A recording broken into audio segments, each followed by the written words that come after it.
Je veux vous dire quelque chose de très important. Écoutez-moi très attentivement. Il n'existe pas de personne sans peur. La seule différence que vous trouverez est entre ceux qui écoutent le conseil de leur peur et ceux qui refusent de le faire. La seule différence, il n'existe pas de personne sans peur, mais la différence est entre ceux qui se laissent envahir par la peur et ceux qui, par la puissance de Dieu, la surmontent. Il y a une différence entre ceux qui se laissent enchaîner par leur peur et ceux qui permettent au Saint-Esprit de Dieu qui habite en chaque croyant de briser ces chaînes de la peur. On dit que la peur est la seule chose qui se multiplie plus vite que les lapins. Et c'est vrai, elle est contagieuse. Et le seul antidote que je connaisse, mes chers amis, moi qui ai connu toutes sortes de peurs, le seul antidote, c'est la confiance absolue et inébranlable en le Dieu souverain. Et tant que j'y suis, permettez-moi de vous dire autre chose sur le courage. Le courage n'est pas l'absence de peur. Je vous l'ai déjà dit, il n'y a pas de personne sans peur. Et il n'y a pas de personne courageuse qui ne connaît pas du tout la peur. Le courage est de conquérir la peur. Et c'est précisément la différence dans ce chapitre 17 du premier livre de Samuel entre le roi Saül et le jeune David. Une différence fondamentale. Tous les deux ont connu la peur. Mais David a placé toute sa confiance dans le Dieu vivant, tandis que Saül se fiait à son armure. Et nous verrons très clairement dans le chapitre 17 que la peur peut détruire les dons que Dieu nous a donnés. La peur peut détruire les rêves que Dieu nous a donnés. La peur peut détruire notre potentiel à accomplir de grandes choses pour Dieu. La peur peut même détruire notre santé. La peur peut détruire nos relations. C'est pourquoi le Seigneur Jésus a répété à maintes reprises, « N'ayez pas peur, n'ayez pas peur, n'ayez pas peur de la vie. Pourquoi? Je suis le chemin, la vérité et la vie. N'ayez pas peur de la mort. Pourquoi? Car je suis celui qui vit. J'étais mort, mais voici, je suis vivant pour l'éternité. » Dans 1 Samuel 17, 15, il est écrit que David avait 2 emplois. Voyez-le dans vos Bibles, il avait 2 emplois. Lorsqu'il ne se produisait pas pour le roi Saül, David gardait les moutons de son père. Pendant 4 ans, il allait et revenait entre la ferme familiale et le palais royal. La ferme familiale et le palais royal. Maintenant, à 21 ans, il arrive sur la scène. Son père l'envoie avec des provisions pour ses frères aînés. Il est donc en mission pour les aider. Il leur apporte un soutien. Il n'est pas là pour être spectateur, il est là pour agir et aider ses frères dans leur combat contre les Philistins. Et là, il les trouve absolument terrifiés, tremblants de peur dans leurs sandales. Laissez-moi vous dire quelques vérités essentielles sur les Philistins. Pendant des centaines et des centaines d'années, les Philistins ont été une source de douleur, de tourment, de souffrance et d'oppression pour le peuple de Dieu. Savez-vous pourquoi? À cause de leur désobéissance. En effet, ils ont été une épine dans le pied d'Israël tout au long de son histoire, précisément à cause de la désobéissance des Israélites. Laissez-moi vous expliquer. Lorsque le peuple d'Israël est sorti d'Égypte, la terre d'esclavage, ils ont erré pendant 40 ans dans le désert, puis ils sont entrés.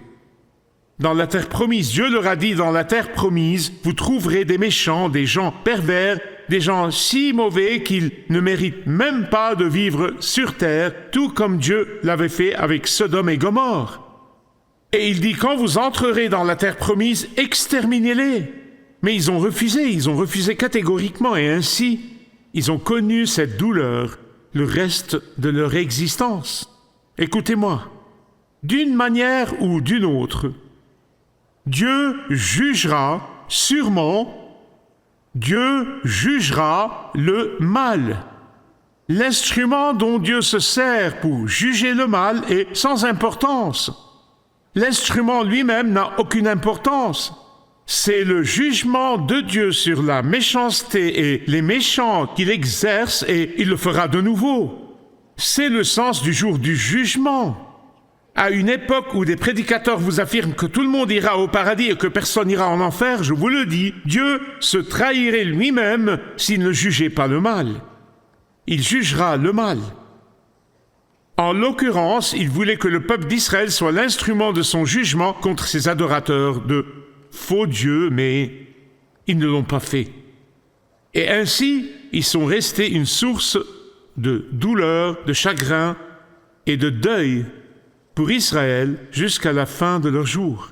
Ces Philistins avaient un héros national du nom de Goliath. Écoutez bien, c'était un homme immense.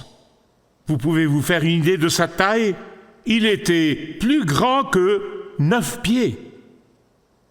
Au verset 5 et 6, vous trouverez la description de son uniforme. Son manteau pesait 50 kilos. Ses jambes étaient couvertes de jambières de bronze. Au verset 7, la pointe en fer de sa lance pesait 8 kilos. Imaginez porter un tel poids. Au verset 8, soulignez-le. Je veux que vous le marquiez, c'est très important. Souvenez-vous-en et ne l'oubliez jamais. Voici ce que dit Goliath. Pourquoi sortez-vous pour vous ranger en ordre de bataille? Ne suis-je pas le Philistin et n'êtes-vous pas des esclaves de Saül? Oh, comme c'est douloureux! J'espère que vous pourrez ressentir ce que cela signifie. Vous comprenez le sens de ces mots. N'êtes-vous pas des esclaves de Saül? Le peuple de Dieu a rejeté la royauté de Yahweh et a voulu un roi terrestre et Dieu a exaucé leur vœu le plus cher. Faites très attention à ce que vous demandez dans vos prières. Et lorsque cela est arrivé, leur singularité en tant que serviteurs du Dieu vivant, en tant qu'armée du Dieu vivant, en tant qu'enfants d'Israël, a disparu. Leur représentation de Yahweh a été remplacée par celle de serviteurs de Saül. Ils étaient désormais l'armée de Saül, les serviteurs de Saül, et non plus l'armée du Dieu vivant. Chaque fois que vous subissez une défaite spirituelle, c'est parce que vous avez remplacé la seigneurie de Jésus-Christ dans votre vie par quelqu'un ou quelque chose d'autre.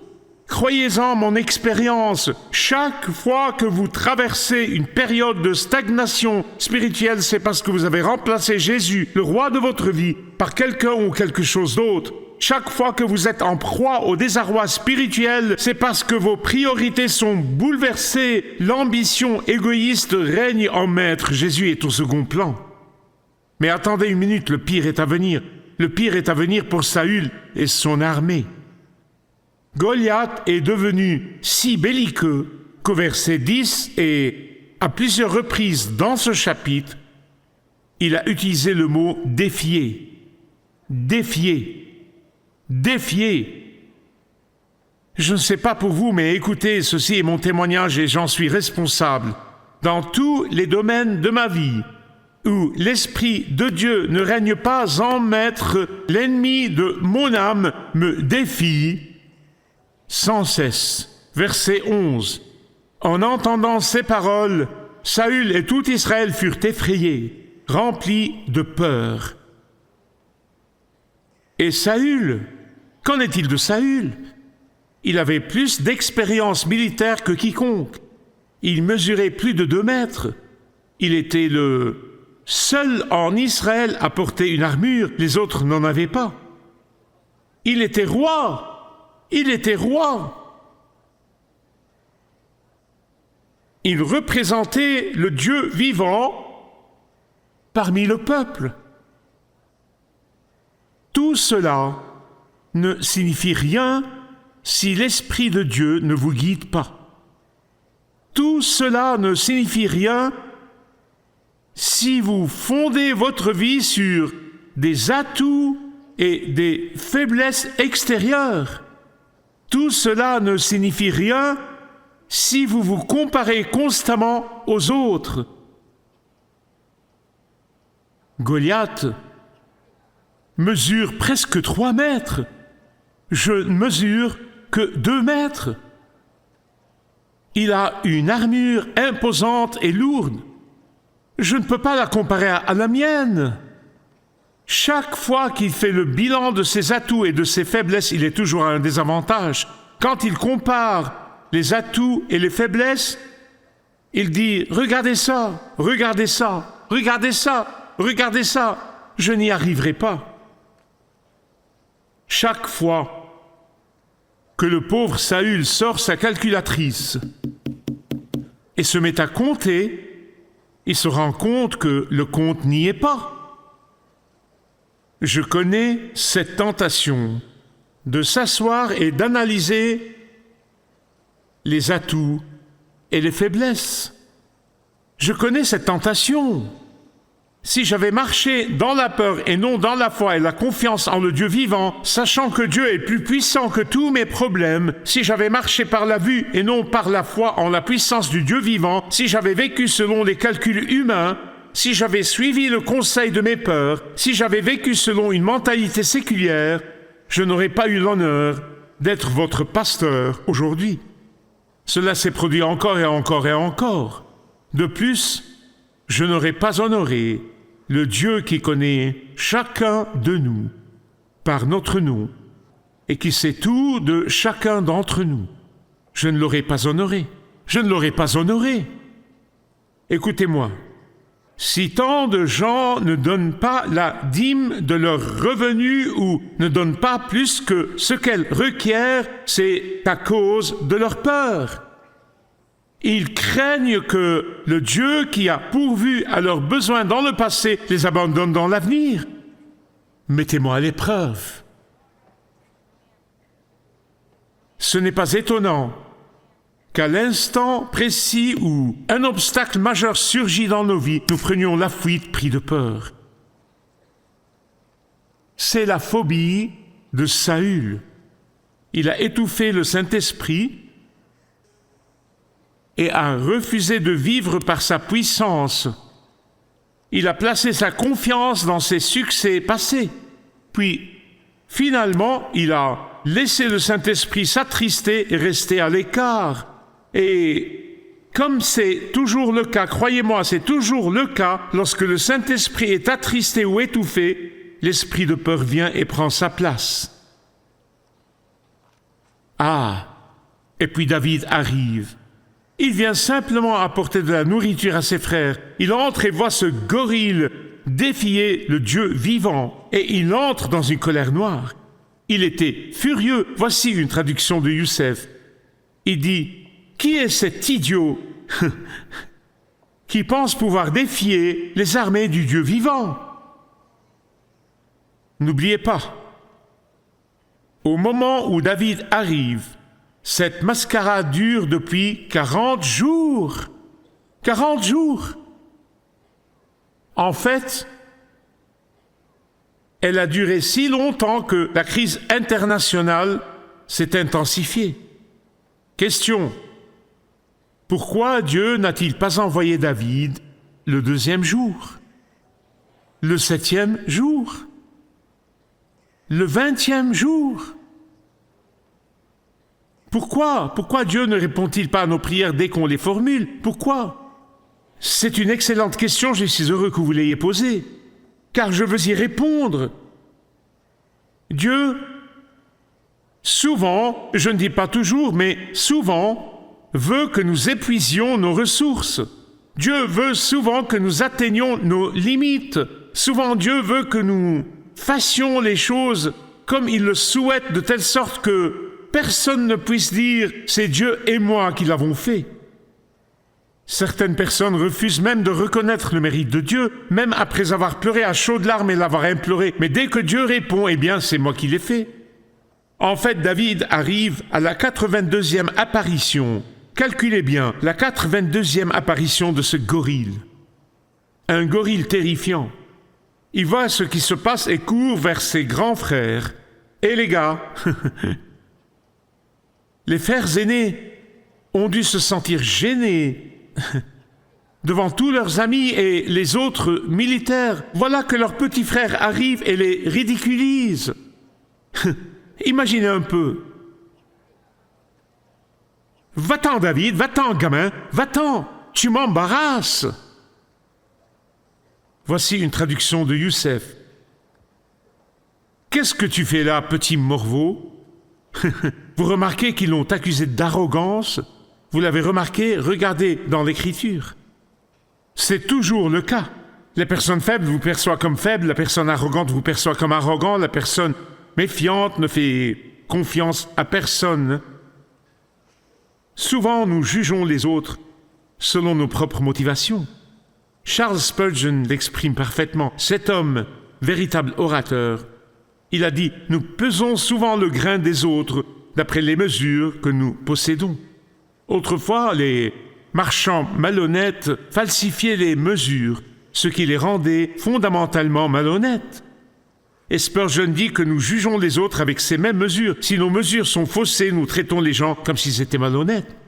Dans ce seul chapitre, David demande à 3 reprises « Quelle est la récompense pour celui qui tuera Goliath ?» Et à 3 reprises, on lui répond « Épouser la fille du roi, être exempté d'impôts pour sa famille, et enfin hériter d'une fortune. » Certains en ont conclu que si David a posé cette question à 3 reprises, c'est parce qu'il ne s'intéressait qu'à la récompense.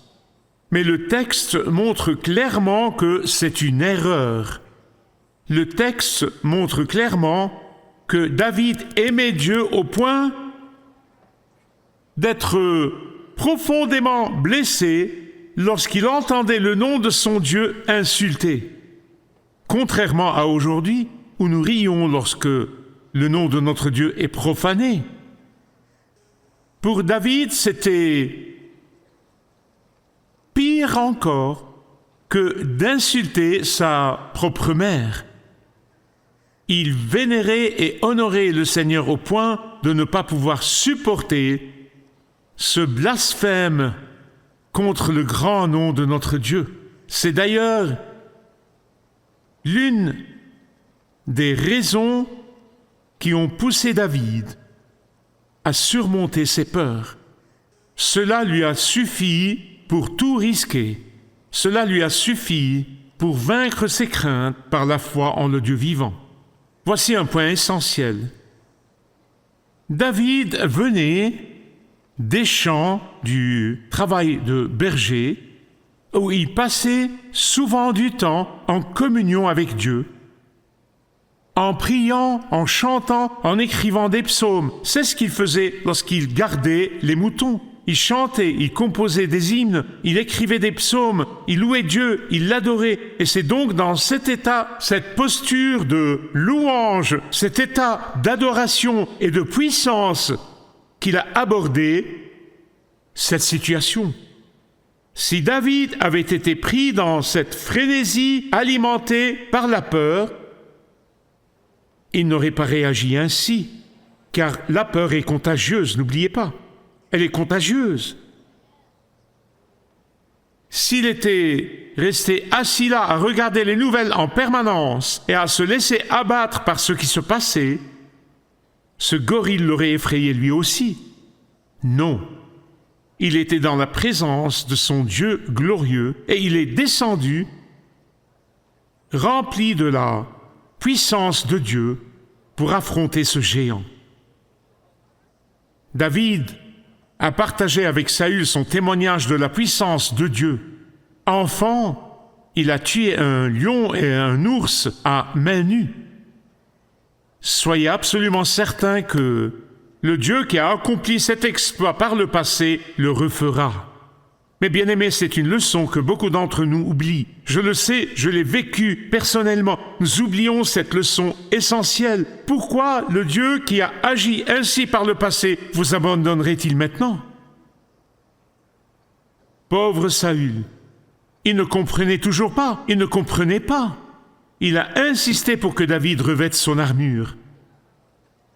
J'y ai longuement réfléchi. À sa place, j'aurais réagi ainsi. Roi Saül, si cette armure ne t'a servi à rien, pourquoi crois-tu qu'elle me serait utile? Non, mais c'est juste moi. David n'a pas dit cela, il était très poli. C'est comme s'il disait au roi, « Ô roi, je possède une armure invisible. Ô roi, je possède la puissance spirituelle. Ô roi, je possède l'esprit du Dieu vivant. Ô roi, je possède le seul qui soit véritablement la source de la victoire. Et son nom est Yahweh. » David a ramassé 5 pierres, une fronde et un bâton, et il s'est tellement approché de Goliath qu'il pouvait voir ses yeux. Laissez-moi m'arrêter ici et vous dire que les critiques, les exégètes bibliques prétendent que s'il avait 5 pierres et non une seule, c'est parce qu'il n'était pas certain qu'une seule suffirait. C'est absolument faux. Absolument faux. Je vais vous dire pourquoi il y en avait 5. Dans 2 Samuel 21, 22, facile à retenir. 2 Samuel 21, 22. Les 4 fils de Goliath se tenaient sur la colline. Et il était prêt à les affronter. Au cas où l'un d'eux descendait et tenterait de prendre la place de leur père, il était prêt à les affronter. Il en a pris une pour chacun. C'est pourquoi sa foi était inébranlable. Or, lorsqu'il s'est approché de Goliath, celui-ci a regardé David, mais n'a pas vu la fronde ni les pierres, il n'a vu que le bâton. Et s'est écrié, quoi? Suis-je un chien pour que tu viennes à moi avec des bâtons? Et il s'est moqué une fois de plus du Dieu vivant. David a répondu, tu as beau porter ton armure, moi je marche contre toi au nom du Seigneur des armées. Dites-le avec moi, je marche contre toi.